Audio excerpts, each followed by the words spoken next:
Coming up on episode 401 of Wheel Bearings, we got the Nissan Rogue Rock Creek, the Can-Am Origin and Pulse, the 2025 and a half Volvo XC90 T8 all-wheel drive Ultra, a bright green Corvette, Jeep Compasses that we may or may not ever get in America, Volvo's XC70, Ford's already raising prices because of tariffs, and a whole lot more. All that coming up next. Oh, and at the end, I'm sorry, but the show got cut short a little bit. The recording accidentally stopped when Nicole had to leave to go catch a flight. So it's a little bit of a shorter one today, but hope you enjoyed it anyway. All right, bye.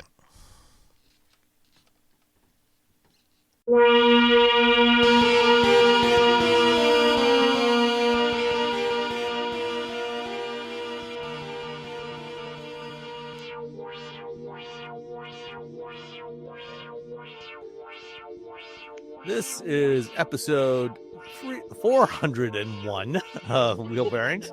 I'm Sam with Bull Salmon of Telemetry. And I'm Nicole Wakeland of Let's Go with Car Talk this week. And I'm Roberto Baldwin from SAE International. Outstanding. Well, we only have Nicole for an hour today because she's got to run off to catch a shuttle to... Are you heading to Savannah? I am heading to Savannah. Not till, complicated. Tomorrow I'm heading to Savannah. I have the place to get me to Savannah tonight. Okay. Well, I will see you there tomorrow. Okay. So, Robbie, you want to go first and tell us what you were riding? Sure. So I went to Austria. That's why I had to leave early for the last podcast. And I went to Austria to ride the Can-Am electric motorcycles, and I also rode it in their little carts. So I rode the Can-Am motorcycles, and I drove around in their cool little carts. What do these carts look like? Racing, like little carts, like racing carts. Oh, racing carts. Okay. Yeah. Okay. Like little racing carts. I won. Are they gas or I represented? They were electric, and so I won. That's all that matters. That's all you need to know. that is always the only thing that really counts. All you really need to know. I won, and other people didn't. But while I was there, it was rainy. It was like 50 degrees. It was perfect weather for riding motorcycles around Austria, which is incredibly beautiful.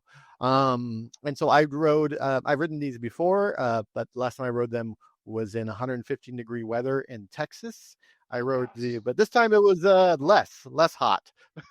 It was I rode the Can-Am Origin, which is a sort of an adventure bike. It's a dual sport motorcycle, and the Can-Am Pulse, which is about the size. It's a naked bike about the size of a 600cc bike, which means that I'm too big for it.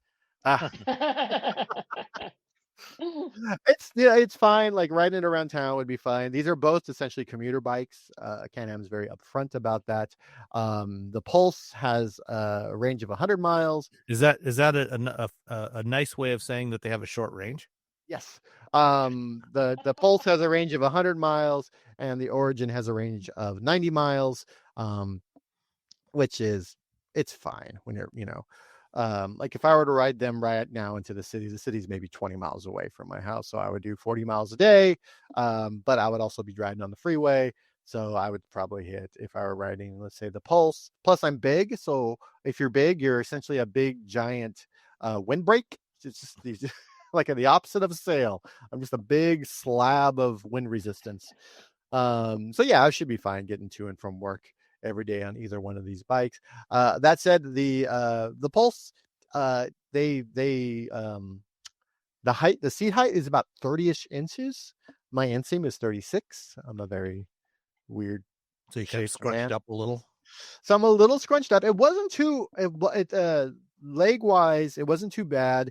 I didn't have like my knees up by my ears like I would on like say a Monster, Ducati Monster. Ducati Monster is a bit more sporty than this, so it's the riding position wasn't too bad, but because I'm still tall, I'm kind of over the front of the bike essentially because I'm so tall, which means I have to look down probably more than I'd like to see the TFT display to see how fast I'm going and all the other bits that you want to see on your display. That said, the Can-Am Origin is totally fine. I like that. That I fit perfect on that bike. It's an adventure bike. It's a dual sport, which means you're sitting more upright, so it's a lot easier. Tall people tend to get on these bikes because most of us can't ride anything under like 1200 cc's if it's a sport bike or a naked bike, just because we look like bears riding bicycles. We just look ridiculous, giant monsters on tiny little tricycles. That's what we look like. Our lives are horrible, but at least we can reach things on the top shelf. What's interesting is both these bikes have passive and active regen. So passive regen, you let off the throttle and the bike starts to slow down. It has two modes as minimum, maximum, well, three, I guess, if you say off. So off and then minimum and maximum. All three of them are fine. None of them are insanely, the maximum isn't like so bad that you feel like you're getting thrown forward, and minimum just works for sort of backcountry riding and stuff. But they also have, which is interesting, is active regen. And with this, it also has off, minimum, maximum. So the throttle, as you get back to neutral, you turn it forward. And as you turn it forward about up to 6 degrees, it engages regenerative braking. Oh. So you can let's say you are riding down a mountain and you're about to hit a corner. Instead of hitting the brakes, you can actually use the active regen in like minimum or maximum mode. Just like slow yourself down and then, twist off of it and then go through your turn. And it's actually it takes maybe 10 miles to get used to it. I think we know. That said, because I'm so big on the Can-Am Pulse, it was a lot more. It was difficult to actually use it because I'm so far over the handlebars. What happens is as I'm braking, is that my body sort of moves forward, and so it would engage as I'm moving forward. It would slightly engage the regenerative braking. So it was a bit difficult on that bike for a tall person again to sort of modulate the regenerative braking. On the Origin, which is the DS, the adventure bike, no problems at all. And these are on the same roads because we kept going back and forth on this one section, switching bikes. And so, yeah, it was very much, it's not that there's any difference in how they work. It's just that my body. You have a goofy body. I have a goofy body. I have a tall body. I guess goofy's fine too. So, but that said, they both have normal mode. They both have an eco mode. They both have a sport mode. They have a rain mode, which is great because it was raining. The off-road, what's nice about the Origin is it has an off-road mode and an off-road sport mode. And when you put in off-road sport, it will remove all of the regenerative braking because you want to be able to sort of like drag your rear and it'll turn off regenerative braking and also turn off anti-lock brakes for the rear brake because you want to kind of be able to drag your rear tire sometimes while you're riding. So that's pretty cool. So they really thought about the people who actually, and Can-Am has been around forever. They build ATVs, they build side-by-sides, they have three-wheelers. They used to build motorcycles up until about the mid-'80s. And they were actually doing pretty well up until there's a bunch of changeovers and there's a bunch of business stuff which essentially sort of stifled their innovation, and then they got passed by everyone, Honda, Kawasaki, Suzuki, etc. But now they're back. They only make electric motorcycles. Everything else is gas powered. Oh, they also make the Sea-Doo and the Ski-Doo, the parent company Rotex BRP, sorry. So they also have an electric snowmobile. So the electric snowmobile and the motorcycles have the exact same battery and motor. And so they're sort of moving, able to use that between two different vehicles. That said, I really like these bikes a lot. I've ridden them before. I rode them now. I think, the fact that they've had, decades of experience creating these sorts of, motorsport or activity vehicles means that they sort of knew what they were doing. They also build or design and have built everything in-house. The motor they build in-house. The inverter it's an in-house design that's built by someone else. The batteries, they get the cells and they put the batteries together in-house. And so they really try to do everything on their own, which I think is sort of the smarter thing to do if you can afford it, and because they have so many other items that they sell that they can't afford that. I think that's what Rivian ended up doing in their second generation of their vehicles. Is initially they were trying to buy, they're buying things off the shelf and kind of putting it together as much as they could, and then as soon as they had a little bit more money, they were able to start like doing things in house, because it saves money, it reduces your cost. You can find out, you can remove redundant, sort of weird redundancies that don't need to be there, because you're sort of streamline everything. So yeah, no, it was a fun time. Anytime you get to ride motorcycles is fun. Anytime you get to ride motorcycles in another country is fun, even in the rain.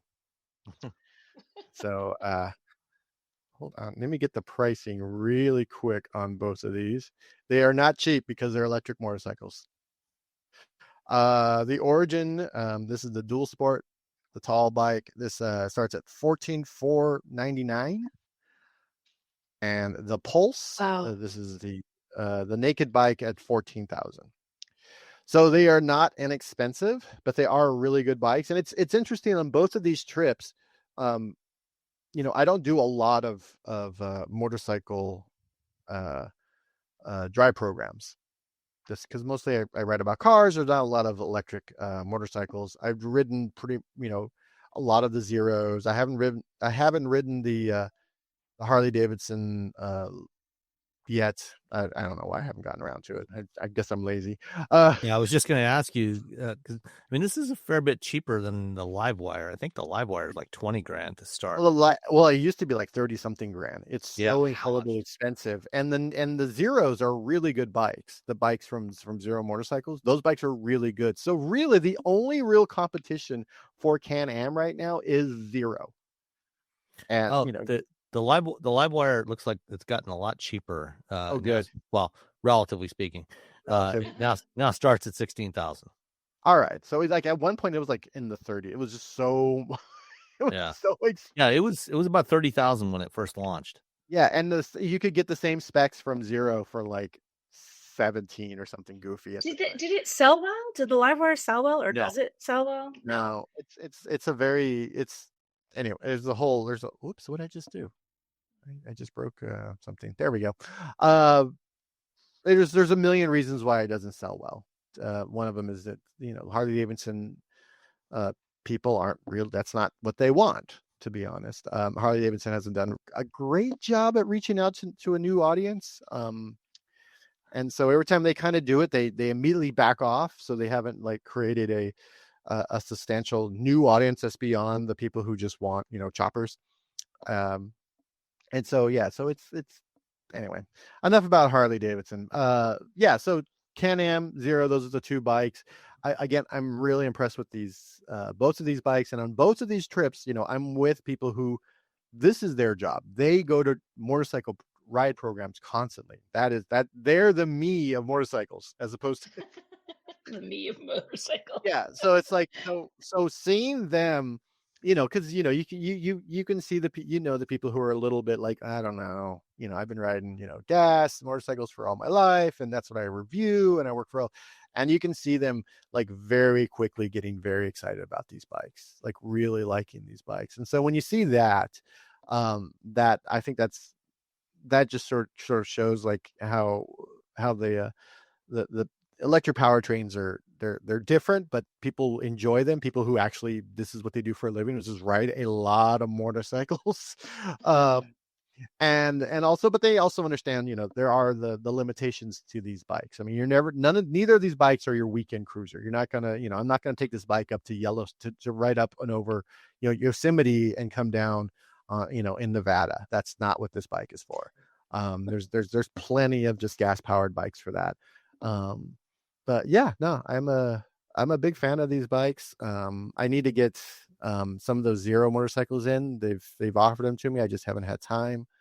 And see how they go up against the Can-Am bikes. And it's good to see a company coming back. Yeah. Or at least Always not good. coming back, but coming back at resurrecting its motorcycles, and in a way that is unexpected. They could have very easily just come back and made a gas bike. That would have been super easy for them, but instead they decided to do this, which is pretty bold. Excellent. There you go. I have never in my life ridden a motorcycle, so I'm quiet because I have no context. My parents put me on a motorcycle when I was 5 years old, before they put me on a bicycle. Really? And I immediately wrecked. I immediately crashed and rolled down a hill. But yeah, it was the 80s, man. Who knows? It was the 80s, man. It was like either 1979 or 1980. I think it was 1980. But I remember them talking a kid into letting me ride that kid's motorcycle. Oh my gosh. And then giving me like a 5-second overview of how the clutch works. Go. And then sending me on my way down a hill. What could go wrong? Sounds like a great plan. That's a very 80s plan right there. Yeah. But then after that, like, we had an ATC, the 3-wheeler, the Honda ATC, which has killed the ones that always flip over. Yeah, so I rode that. 3-wheeled and unstable. Yeah, so I rode those. I rode one of those for years in the 80s. And that's how I learned how to, shift and do it's amazing how any of us got through our childhoods. It really is. I was talking to my brother. My parents bought a single cab truck. There's my parents and my brother and my sister and me. So there's 5 of us and a single cab truck. That was the vehicle they decided to buy. So we would all just, like, one of them would sit on my mom's lap. We just kind of get crammed in there. But most of the time we just sat in the bed. And not with a cover. Like, I remember doing that. I remember sitting in the bed on the wheel hump and just, like, hanging out there on that wheel hump as you're just driving down the road at 60 miles an hour. And those things had very bouncy suspensions. Oh yeah, you'd bounce all over the place back there. Oh my gosh, I remember doing that. It's probably not wise in retrospect. What are parents thinking? I think, when they talk about how the boomer generation was so huge and Gen X was so small. That's why we bounced out of the back of the truck. I think there was a lot more of us. The generation started out much larger. We're just the hardiest of them. We're just the ones that made it. Did you know you can support Wheel Bearings directly? Head to patreon.com/wheelbearingsmedia and you can become a patron today. Your contributions will help fund the platforms and tools we use to bring the podcast to you. And exclusives and improvements are already on the way thanks to your generosity. So if you want to be part of an automotive podcast like no other, head to patreon.com/wheelbearingsmedia. We've updated the Wheel Bearings merch store, and now there's a whole bunch of new choices, new colors, new styles, t-shirts, sweatshirts, hoodies, hats, mugs, travel mugs, stickers, aprons, tote bags, you name it. You can get your Wheel Bearings merch at shop.wheelbearings.media. Go check it out. That's shop.wheelbearings.media. All right, Nicole? Yes. I have I always think it's weird when they do this. The 2025.5 Volvo XC, that's what it says, 2025.5 Volvo XC90 T8 all-wheel drive Ultra, which is a lot. That's a lot of words for a car. I didn't know there was a half year on this, but that's what that normally implies, that something's changed mid-year. And I couldn't figure out what the 0.5 was. But that's what I've got. So this is the 3-row plug-in hybrid version of the XC90. It has 6 or 7 passengers, depending on how you configure it. It's a beautiful SUV. It's very Volvo, feels very Volvo. Like, it has their, they call it Nordico. Instead of real leather, you can get this Nordico, which is like their version of fake leather. It's funny to me that no one just says fake Like you can't say used car, it's previously owned. You can't say fake leather. You have to have a fancy name for it, so it sounds like it's still cool, but it's basically fake leather. But it is really nice. It doesn't feel cheesy. It's like actually a really nice texture, really nice surface to it, and I like it. It looks good. And this one also had brown ash wood trim, which was weird because I like wood trims in a car. And Russ sat down. He's like, I don't like this. He hated the wood trim in the car. And I was like, I don't like this. The other part was that he didn't like that Orfor's crystal gear shift that you can get on Volvos, which again, I think looks cool. Do you guys like the crystal gear shift? I think it looks neat. It's a nice touch. I thought it looked kind of cool. Yeah, Robbie's giving a thumbs up. I don't know what Russ's problem is. He's like, I don't like this. I don't like that. And I'm like, well, then don't buy a Volvo. He's just a grumpy old man. He was being a grumpy old man in the Volvo XC90 T8 all-wheel drive Ultra. So this is not an inexpensive car. The price for mine, and I had a bunch of packages, was $88,695. That includes there's a Bowers and Wilkins premium audio system that added $3,200, a $1,700 lounge package. They have an air suspension package you can get that is $1,800. And do you guys want to take a guess at destination since I'm talking about the monies? $1,200. $1,395. Robbie gets it by $5. It's $1,295. He's $5 closer than you are. So $1,295, yeah. So not crazy expensive. Robbie's like, yeah, go me. He's so really, he's like, yeah. As long as Robbie wins, that's all that matters. As long as Robbie all wins, that matters. I won the cart thing, which was very fun. Right. And this is your winning streak. There were two cars. I didn't overall win because there was two different races. So I don't know if I would have, if they had pitted me with the winner of the other race. No, we don't need to know this. We just need to know you won. Just I know that I won the one race. Just leave it as you won, and just everyone can just wonder what you won. I cut over 2 seconds from my time from qualifying to actual racing. Go Robbie. Per lap. Robbie. Per lap. Go Robbie. Did you do the balloons there, Robbie? I think that's because you put up the 2 finger. No, it did put up balloons when you said that. Balloons just. Oh, there they go. There's balloons floating all over the screen on Robbie's screen. Just Robbie, because Robbie's the winner. That's why. I don't know what triggered that. I think it is the 2 finger. When you hold up 2 for a peace sign, mine doesn't do that. Wait. There it goes. Nope, it's just a Robbie thing. Huh. Because you're special. I'm going to do this the entire podcast. I'm just going to leave my fingers up. I'm just going to let the balloons float by. So power for this vehicle comes from a 2-liter twin-turbo 4-cylinder. 8-speed automatic transmission. This has 455 combined horsepower, 523 pound-feet of torque. It's got a lot of oomph. It moves. This is a 3-row SUV. It's relatively heavy, but it doesn't feel that way. I mean, you hit the gas in this and it really goes. It's actually really nice to drive. We have had torrential downpours. Half the state is flooded. So it's just been this constant heavy rain, heavy wind, awful, awful weather.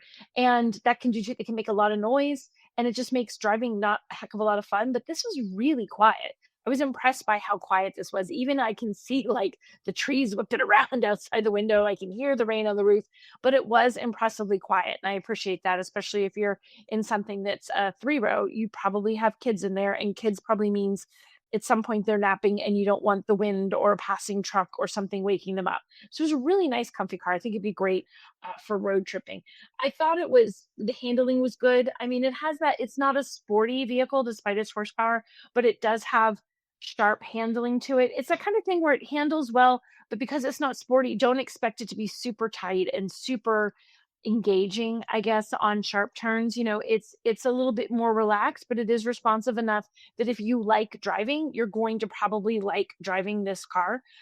It has some, it has a lot of bells and whistles. Again, we're looking at almost 90 grand for this thing. There's an 11.2 inch infotainment touchscreen. It has a 12.3 inch digital instrument cluster. It has that, as I mentioned before, that fancy upgraded Bowers and Wilkins audio system.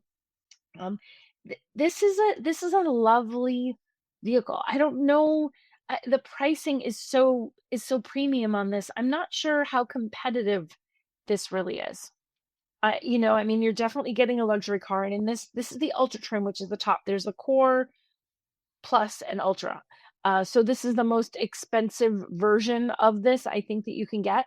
I'd probably opt for something maybe a little bit lower, just because it's kind of pricey. But still, you're getting a Volvo. You're getting Volvo quality, that sort of comfortable luxury interior that doesn't scream luxury in your face. I think the most blingy thing in it is that gear shift, and it's not especially blingy because it's crystal and it's kind of elegant and refined bling, as opposed to like fake chrome trims that some OEMs throw in and just ridiculous amounts of piano black. So overall, I liked this. I thought this was a nice vehicle. I enjoyed driving it. I mean, there's 33 miles of electric range, so on an average day, you can probably drive around and never even use that gas engine. So you can, it's a decent amount of range for just a plug-in hybrid. So overall, I gave a thumbs up to the XC90 T80 all-wheel drive Ultra. Yeah, so the 25.5 model year, they did a pretty substantial refresh on it. Was it not for 25? Was that whole refresh the 25.5, not the 25? Yeah, it was a mid-year refresh. That's right. As I was looking, I was like, what am I missing? Okay, so that all because they already started selling 25s, the pre-refresh 25s last fall. Okay. And then they brought out they showed the refresh, I want to say in like November, December. Okay. So that's why. So I was trying to figure out everything I was reading, and I was just getting confused looking at it. I'm like, it looks like it was refreshed for 25. So all those changes were just the 25.5. Okay, cool. That makes sense. And just as a point of reference, my friend Casey, who last summer he and his wife had an XC70, not the plug-in hybrid model. They had the T6, which is the or actually might have T6. It's the turbocharged and supercharged one that was about 300 and some horsepower. Mm-hmm. And I told the story last summer, about the crazy catastrophic engine failure they had with the pebble stuck in the between the ribs of the serpentine belt pulley. Yeah.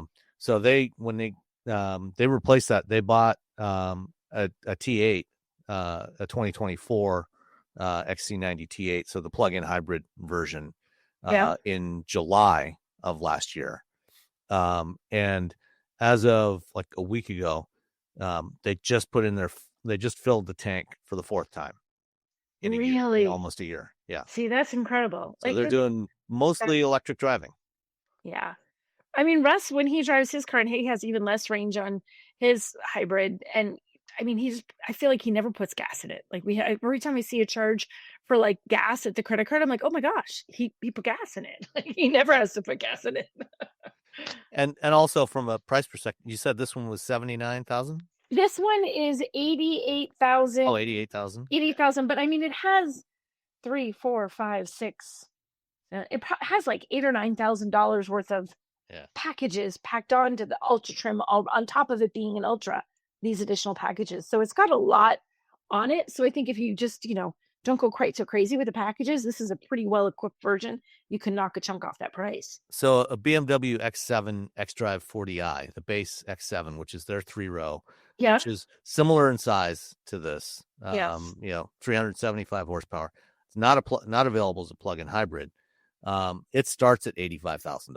So this isn't such a bad deal. Yeah, when you compare it to the premium SUVs, Mercedes GLS, is somewhere in that neighborhood as well. So they're all up, way up there in price point. Yeah. It's definitely people. I mean, the thing is, for that price point on this, it absolutely feels like a car that is that price point. In just the comfort level and the handling and the quietness and things like there's ambient lighting and the quality and the look and the feel of the trims. You got heated everything, ventilated seat. It has all the bells and whistles that you would expect from a premium car. So it's not as if you're buying it and thinking you got cheated. You missed out on stuff. It feels like a luxury car. Mm-hmm. Okay. Anything else on the Volvo? No, that's it on the Volvo. All right. I had the 2025 Nissan Rogue Rock Creek all-wheel drive. So as with so many automakers, Nissan in the last couple of years has started making off-roady-ish editions of a lot of their vehicles. Off-roady-ish. That's be the official moniker of these types of vehicles. Off-roady-ish. And I think the first one they did was the Pathfinder, and then they added the Rogue. So just to emphasize the point about off-roady-ish, it's got some all-terrain tires on there. It's not lifted. It does have black wheel arch flares, flat black wheel arch flares. When you look at it from the front, there's a couple of bright red accents at the bottom edge of the bumper that from a distance look like they could be recovery hooks.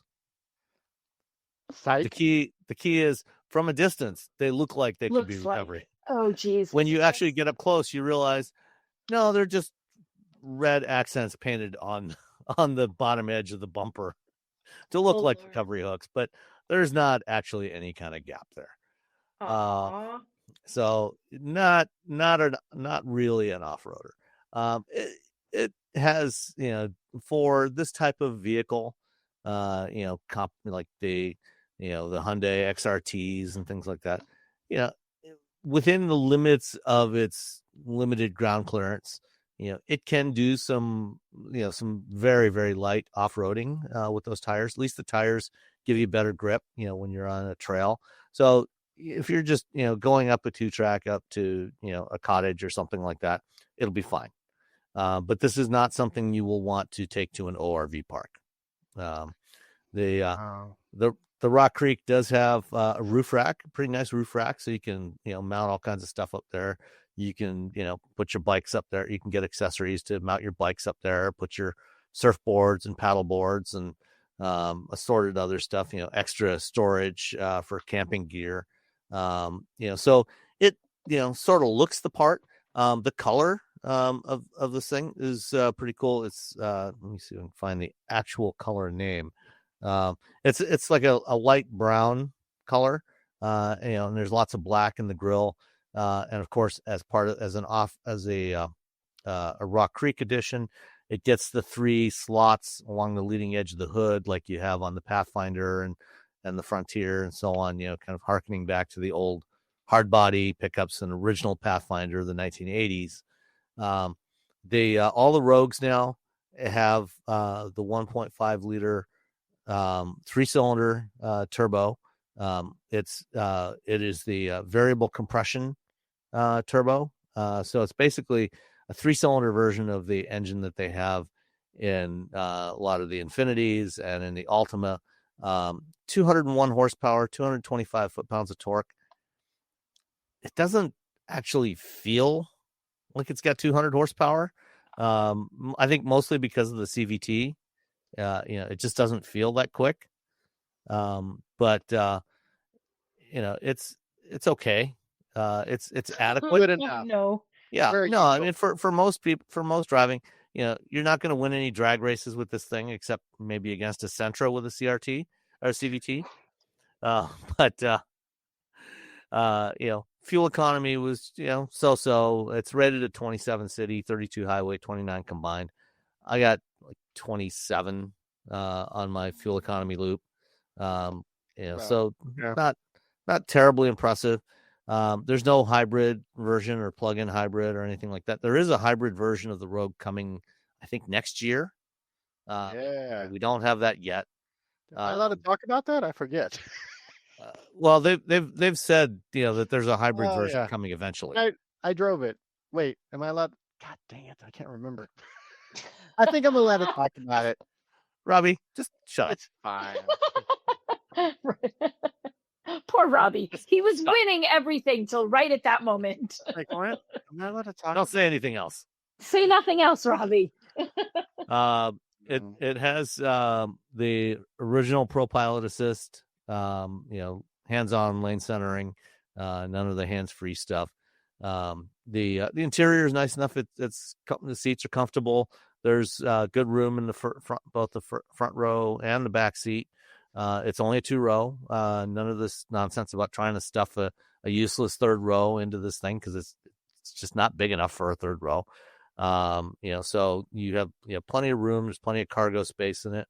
The Rock Creek that I had the base 8-inch infotainment screen, which means that unlike the last Rogue that I drove last year, which was a platinum, the platinums, the upper trim levels, I think the SR or SV, SL, I don't know, I can't remember which order the trims go in, but the two upper trims have a larger screen and have an Android Automotive based system with Google services.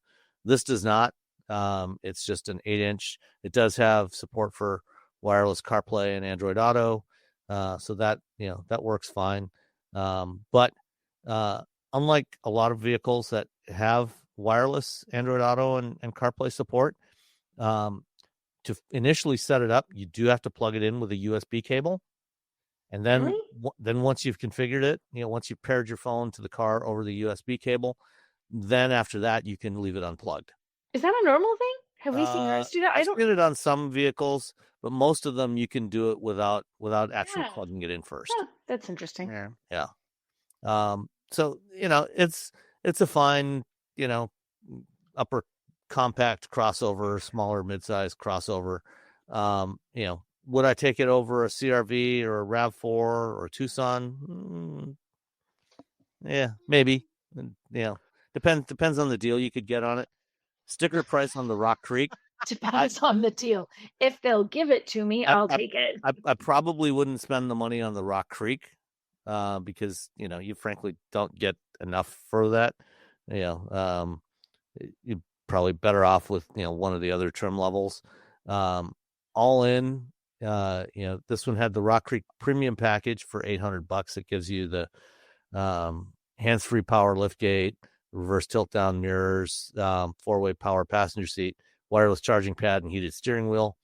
And then the premium paint for $425, and cargo liner, which is actually pretty nice. If you are doing things like going to the beach or something like that, you get this big, really nice rubber cargo area liner, and then the frameless rearview mirror.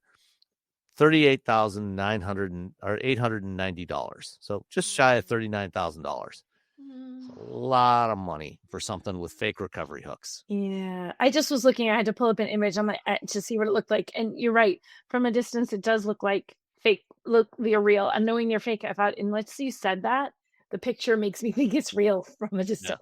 Yeah. So you're out in the wilderness, and you see a Rock Creek stuck.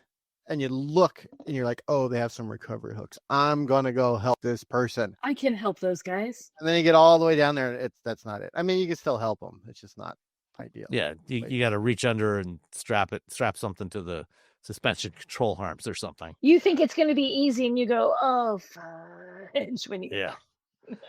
Nope. Not so easy. Wow. So you want to guess at the destination charge? $995. $1,100. Robbie's got it again. Robbie, on his win do your peace sign. Make the balloons come back up again. You just have balloons for that. 1, 2, 3. Where are the balloons? Yeah. Oh, look at all the balloons. $1,390. $1,390? Yeah. It's more than the Volvo. Oh my gosh. You do get 3 scheduled oil changes with it, though. Oh, well, cool. That makes it worth it. Yeah, that's good. Yeah. Poor Nissan. All right. Size says everything. Let's move on. The 2026 Corvette's getting some updates in addition to the ZR1 that's coming. What is the one thing about the C8 Corvette that nobody really likes? The wall. Mr. Gorbachev, tear down this wall. Well, so many buttons. They're tearing down the wall, the wall of buttons in the 26 Corvette. Particular story I've linked actually doesn't have that picture of the interior, but there are pictures of the interior floating around. It's got a bigger infotainment screen. The button wall is gone. They've got a row of buttons across the bottom of the infotainment screen now, as it should be. Yeah.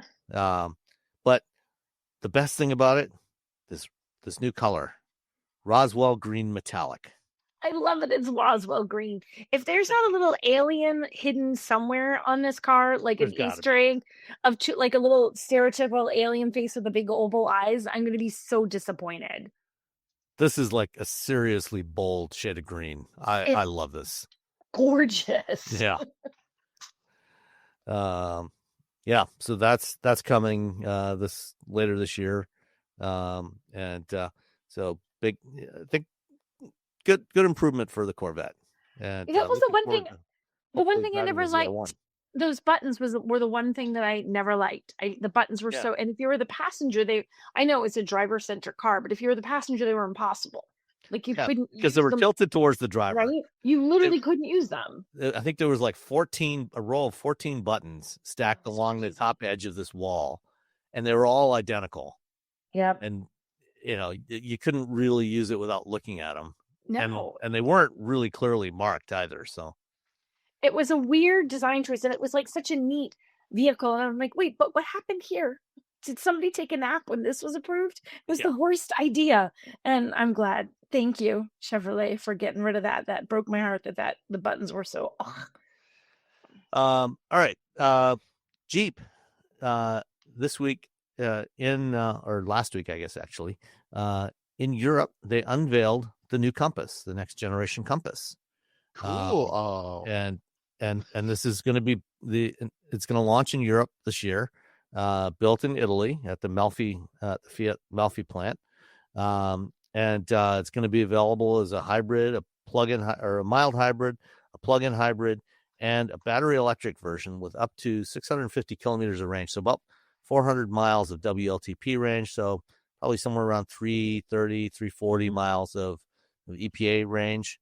With the electric version, 375 horsepower and all-wheel drive. And guess what? What? You can't get one. Womp womp. Of course you can't. Stellantis has been having some issues of late. And You think? they had been retooling their Brampton, Ontario assembly plant to build the Compass for North America for 2026. Currently, our Compasses come from Mexico, and they were going to build it in Canada. And then somebody got elected and signed a bunch of executive orders and signed more executive orders to change his mind and signed some more executive orders to change his mind some more. And so right now, Stellantis has apparently paused work on the retooling the Brampton plant where they were going to build the Compass. And at the moment, they do not have a plan for what they're going to do with Compass in North America. That's what happens. The automakers don't like chaos. No. Well, yeah, to be honest, the companies don't like chaos. Nobody likes chaos. Nobody likes chaos. Nobody likes chaos. Everybody hates chaos. So it makes it hard when you have big, expensive things you have to build that require lots of planning and lots of money and lots of materials. And chaos is not good for those scenarios. One of the first editions that's it's the Hawaii version. Yeah.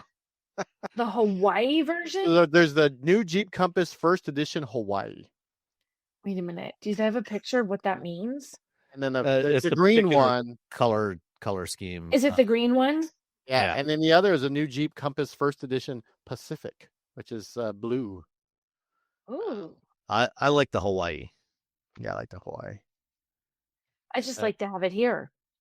Whatever they want to call it. Whatever color and theme they'd like to give us. The new Compass is 6 inches longer than the current one. It looks good. I like the way I like it. It looks really good. I think they did a nice job on the style. I love the available propulsion systems. But sad panda, we will not have these. Not for a while, anyway. Indeed. Well, if we do this, does the panda show up on the video? What are you doing? No, I'm trying to make more things happen in the StreamYard, but I would love to know what random setting you have to get balloons to float by. I think that's probably actually the Mac. That's the the Mac OS stuff. Yeah. Okay. Well, you're an Apple guy. That's why. Okay. And then speaking of tariffs, as expected, prices are going up. So last week Ford had their Q1 earnings call, and they made a bunch of money, but they also announced that they are forecasting about $1.5 billion in tariff-related costs for this year, for 2025. And as a result, the three models that they assemble in Mexico for the U.S. market are all going up in price. The Mustang Mach-E, the Maverick, and the Bronco Sport going up by as much as $2,000. Because the Maverick hasn't gone up enough. Yeah. I know. The Maverick apparently is going to be... That was it was so affordable once upon a time. For a hot minute, it was such a steal. And then, poof. I'm old enough to remember. I remember when the Maverick was a deal. There's still one parked right across the street from me here. My neighbors have their blue 2022 Maverick hybrid XL. Yeah. With Steelies on it, $19,995. Good job. Yeah. So any Mavericks or any of those models built after May 2nd. Oh, fireworks. Any of those built after May 2nd will be subject to the price increase. And those vehicles built after May 2nd should be arriving at dealers in the U.S. Latter part of June. Yeah. So buy now or forever hold your peace and pay a couple extra grand. Buy now or hope for, I don't know, the best. Who knows? Yeah. So Volvo also announced a new model last week that sadly it doesn't look like we're going to get. It is specifically targeted to the Chinese market. It's built on the Geely SMA platform, and it is an extended range plug-in hybrid, which near as I'm able to figure out, I reached out to Volvo and haven't gotten an answer yet. Mm-hmm. But my understanding of this is that it's not an EREV, so it's not an extended range EV, where the engine doesn't drive the wheels. It's basically a plug-in hybrid like the XC90 that you were driving, Nicole. Yeah. But with a significantly larger battery that gives it, up to 200 kilometers of range, which is about 120 miles of range. And I'm trying to remember which cycle that's on. I think it's actually WLTP. So, probably, somewhere around 90 miles of electric range. And this is a midsize, 2-row. So it's actually bigger than the XC70 or bigger than the XC60, smaller than the XC90. They released some images that are all kind of in the shadows, but it's got the typical, Volvo, current Volvo styling language. What do you think? I don't know what am I supposed to think? Oh, another nice toy you brought onto the podcast today that we can't have. So. Yeah.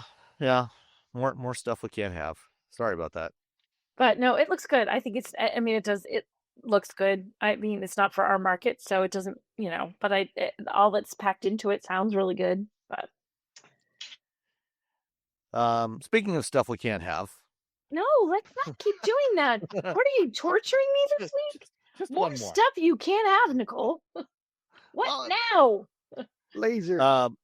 Ferrari is actually going to build an electric vehicle, like a full battery electric vehicle. They have plug-in hybrids, but they're building an actual EV, and it's going to be revealed in full on the 9th of October at their Capital Markets Day.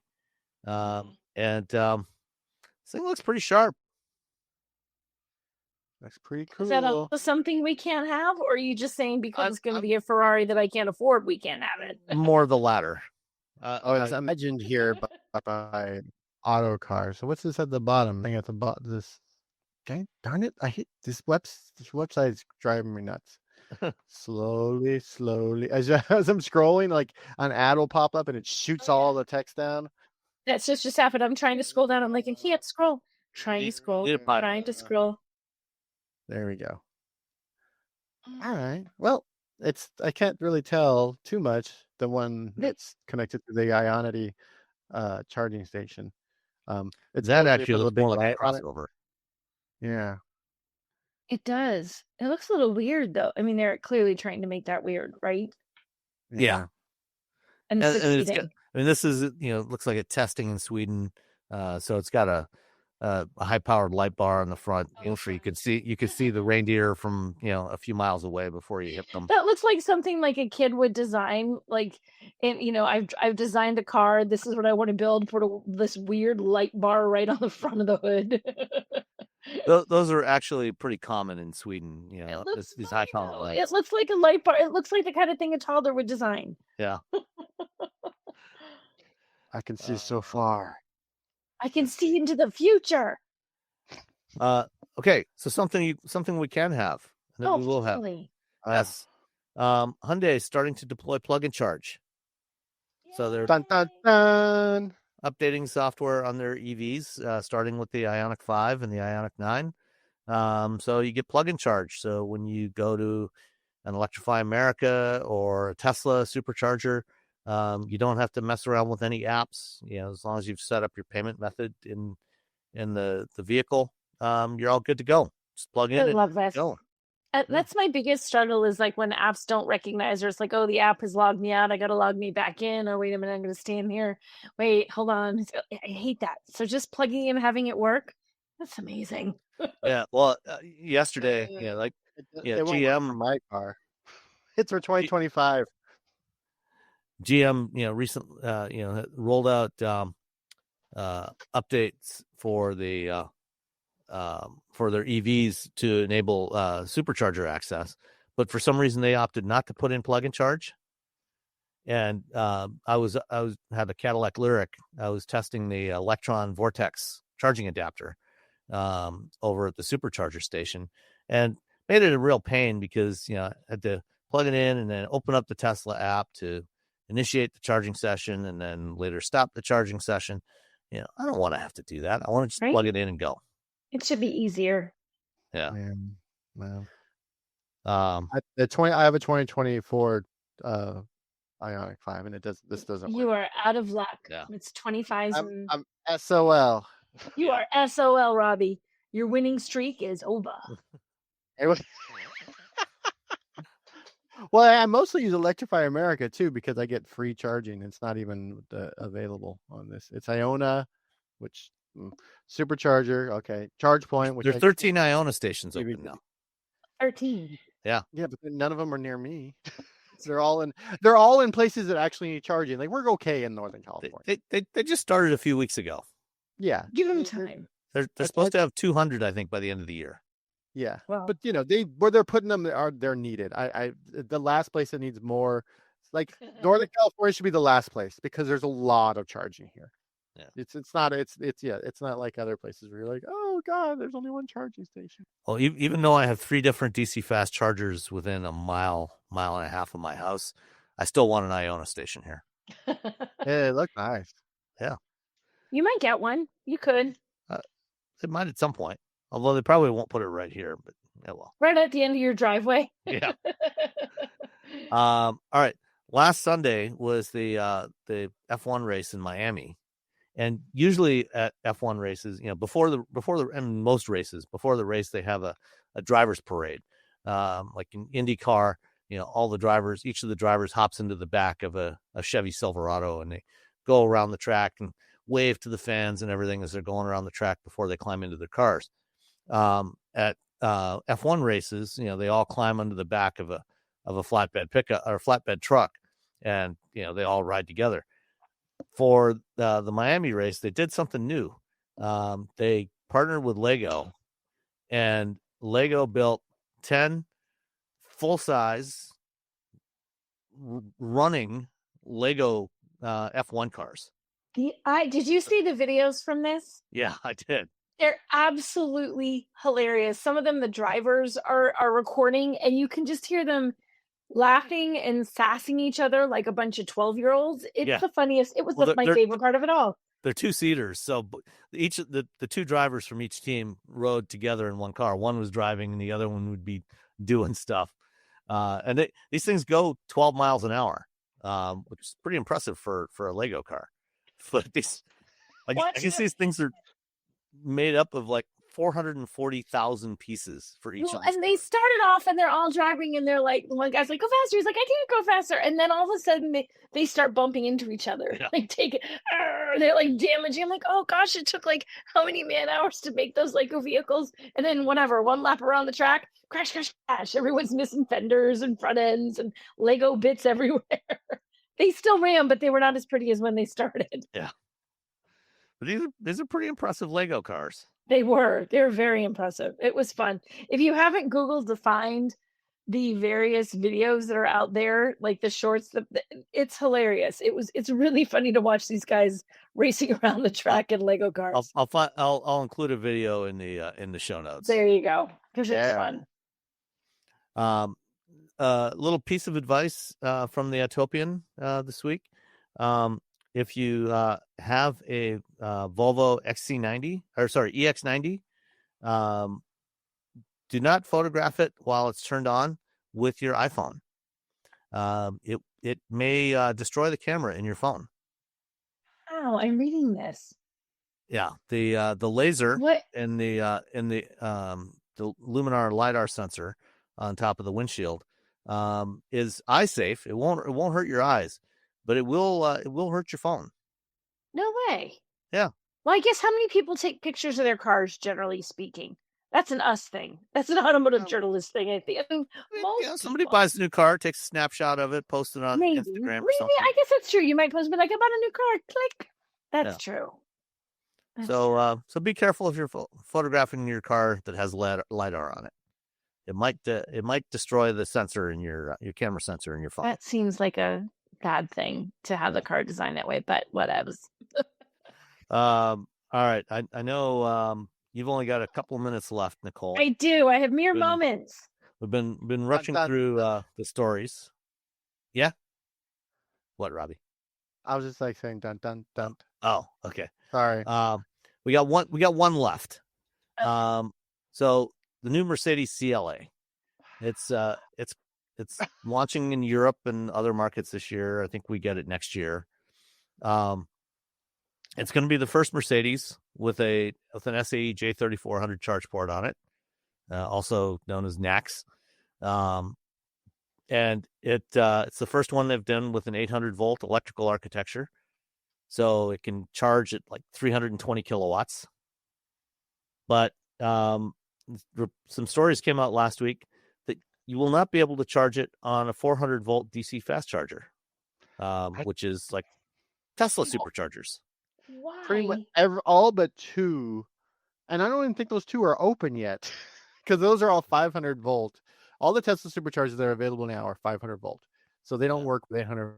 They have to step down, and Lucid and Hyundai, they both do it with the rear motor, and I forget how Porsche does it. So I was actually on a call earlier this afternoon. It was a media roundtable call with Ola Kalenius, the CEO of Mercedes-Benz. And I actually asked him this question. It's like, why did they opt not to have support for lower voltage DC charging? And what he told me was that actually the stories were not true, or at least they're not true as of today. They might have been true last week, but apparently there will be an adapter that you can plug in that allows you to charge the CLA on 400 or 500 volt chargers, on chargers with less than 800 volts. So the adapter has to do the step down versus like the motor. That's what it sounds like. Yeah, he didn't give any details, but I'm guessing that this is something that they probably decided in the last week.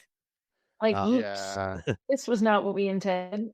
Yeah, because the only 800 volt chargers in the United States with a NACS cable on them are those Iona chargers. No, there's the charge point has chargers with 800 that are 800 volt. Yeah, they have the Omniport. Yeah. Okay. I haven't seen any of those in the wild yet, though. Oh yeah, they're out there like 3 or something like. There's not very many, Okay. but they're out. They're out there, but yeah, that's like saying there's a Tesla charger that also does 800. But according to Kalanius, he says they will have an adapter that allows you to charge the CLA on a 400 or 500 volt charger.